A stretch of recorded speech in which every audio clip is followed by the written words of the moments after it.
Hey guys, hello from my closet. This is probably the most quiet space in my house, so I'm filming in here. And I also have a little bit of sinus infection going on, so if you think my voice is nasally, that is why.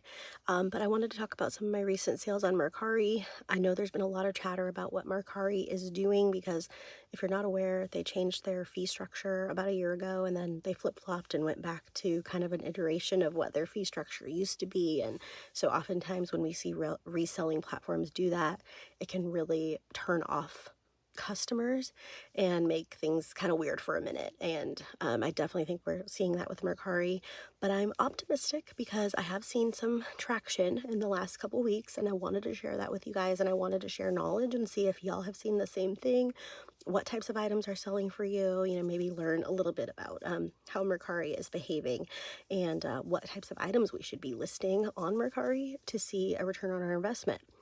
So I want to talk about my recent sales, see if we can pick up any insights. I only had a handful, as you'll see here, but I still think it's a good kind of practice to go through and review and reflect on what we're seeing out there so we can learn.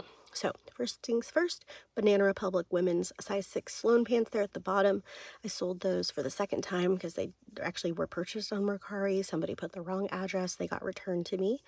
I would not pick those up again. You'll see I only made $13.29. Picked them up at the Houston bins. So I still did make a small profit, like a couple bucks, but wouldn't pick it up again. Crops are just hard, especially Banana Republic crops. They're kind of outdated.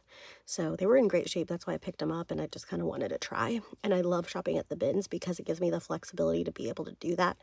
Here in Houston, we're lucky we have several locations of bins.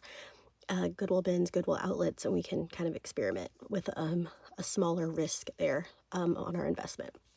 Okay, next item is this Esso Big Girls size 16 tankini in blue. Super cute little tankini there. If you're not a mom or dad or parent, you may not know that the tween size space can be really tough.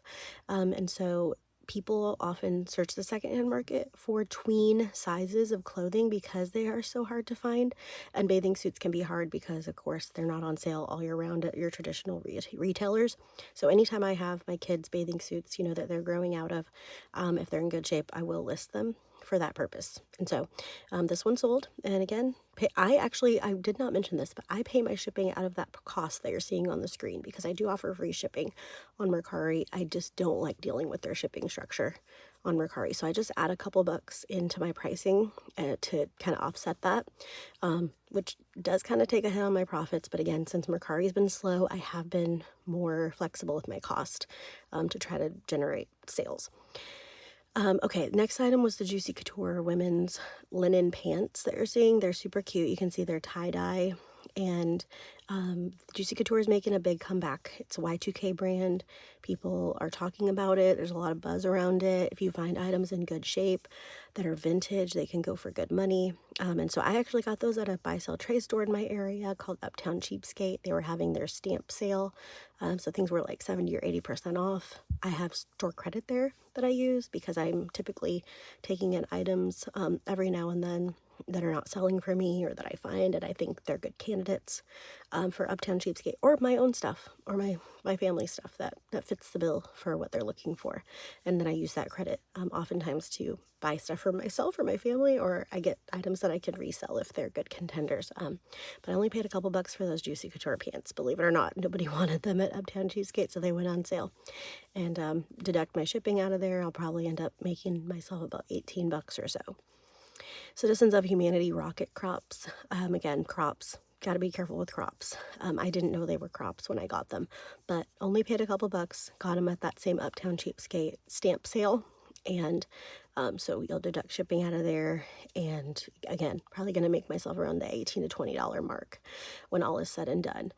And then the last item I was actually really excited about. In addition to that Juicy Couture, which the Juicy Couture, I forgot to mention, only sold in like less than a day. I posted it at night.